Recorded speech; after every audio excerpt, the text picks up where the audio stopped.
আগাতা feed মিলসের journey শুরু হয় 2013 সাল থেকে। আমরা প্রোডাকশনে যাই 2014 সালে, 11 বছর আজকে। আমাদের এই লম্বা জার্নিতে আমাদের আসলে অনেক চড়াই উতরাই পার করে আজকে একটা অবস্থান তৈরি করেছি এই মার্কেটে।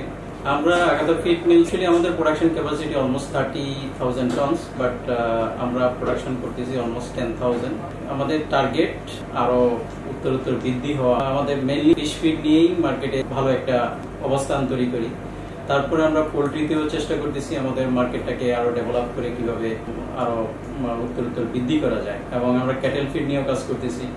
আমাদের শিম ফিডও আছে মার্কেটে আগাতা ফিডের একটা ভালো সুনাম সব সময় আছে, এবং আমি আশা করি এটা আমরা আরো কোয়ালিটি দিয়ে এগিয়ে নিয়ে যাব।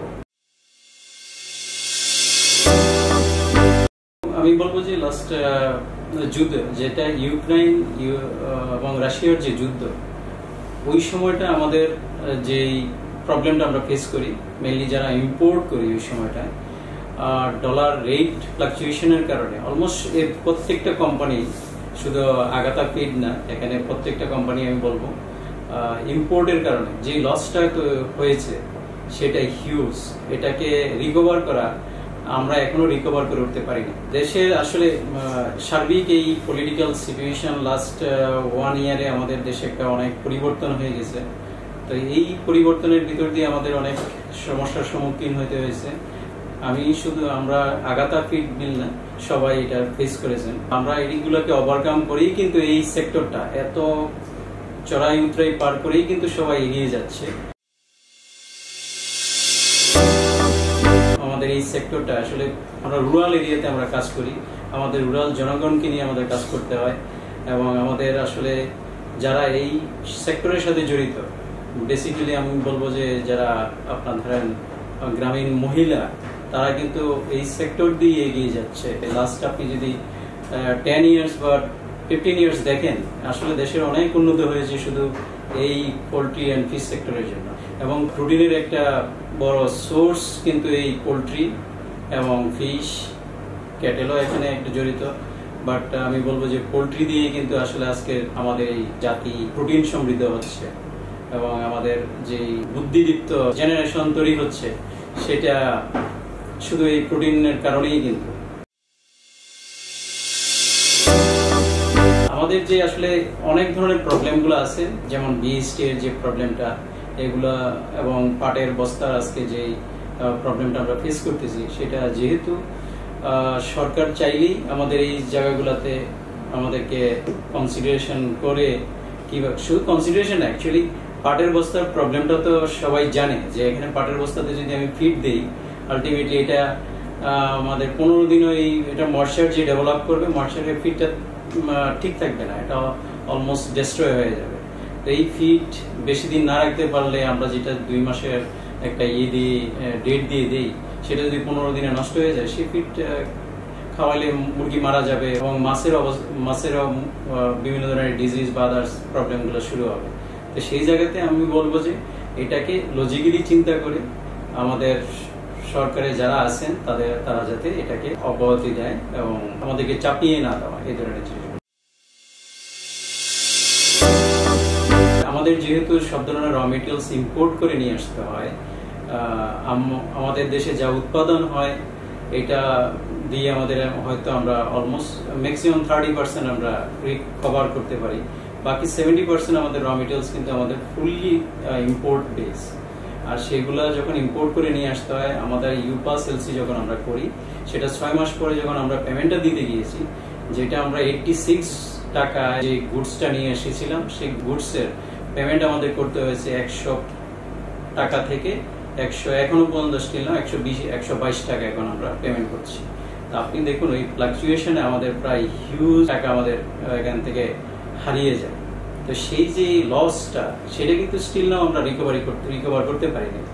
সেই কারণেই আসলে ফিডের দাম অনেক বেড়ে গিয়েছে। এবং এখন যদি দেখেন, একটা সময় র মেটেরিয়ালসের প্রাইস ছিল ভুট্টার দাম 15 থেকে 20 টাকার ভিতরে আমরা যখন ফিড মিল শুরু করি, আর এখন সেই ভুট্টার দাম অলমোস্ট, গত বছর আমরা প্রায় 40 টাকাও কিনেছি, কিন্তু এই বছর হয়তো আমরা এখনো 35 টাকা, 34 থেকে 35 টাকার ভিতরে কিনছি, কিন্তু সেটা অলমোস্ট ডাবলের চেয়েও বেশি।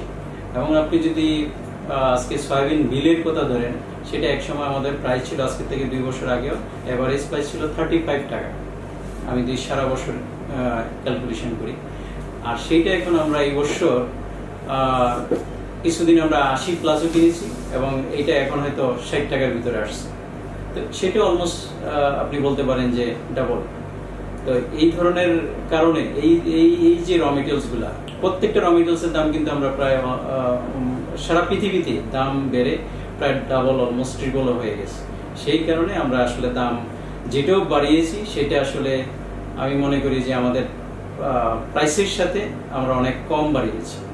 সেটা আসলে অনেক সময় প্রান্তিক খামারি বলেন বা অনেকে এটা ক্যালকুলেশনে নেয় না বলেই ওনারা ওইভাবে এটা ক্যালকুলেশন করতে পারেন না বলেই হয়তো এটা বলে দেন যে প্রাইসটা আসলে আমরা যত অনেক বাড়িয়ে ফেলেছি, অনেক সময় কমলেও আমরা কমাচ্ছি না। আসলে স্টিল নাও আমরা সেটা করতে পারিনি, কারণ আমরা সেটা রিকভার করতে পারিনি বলে। এবং ব্যাংক ইন্টারেস্ট এখানে একটা ফ্যাক্টর হয়ে দাঁড়াচ্ছে।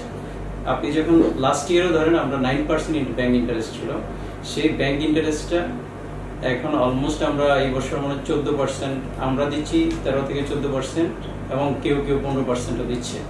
তো সেই আপনি 9 থেকে এটা 14% চলে আসা, এটা কিন্তু প্রায় 5% বেশি। সেই জায়গাও যদি চিন্তা করেন, র মেটেরিয়ালসের প্রাইস তো একদিক দিয়ে বাড়ছে এবং ব্যাংক ইন্টারেস্ট সবকিছু মিলে, এবং আমাদের যে পলিটিক্যাল সিচুয়েশন আজকে যে মানে আমরা যখন ট্রান্সপোর্টেশন এবং তেলের দাম বাড়তির কারণেও কিন্তু ট্রান্সপোর্টেশনের প্রাইস অনেক বেড়ে গেছে। আমরা যেই র মেটেরিয়ালসটা আগে ধরেন চিটাগং থেকে আমার ফ্যাক্টরি পর্যন্ত আসতে 1 টাকারও নিচে লাগতো, সেটা এখন আমাদের প্রায় 1 টাকা 30 পয়সা থেকে 1 টাকা 40 পয়সা লেগে যাচ্ছে। এখানেই বেড়ে গেছে আপনার প্রায় 50 পয়সা। সেগুলো আমি কিভাবে রিকভার করব? সেইগুলো তো সব ইনক্লুডেড হচ্ছে ফিড কস্টিং এর সাথে।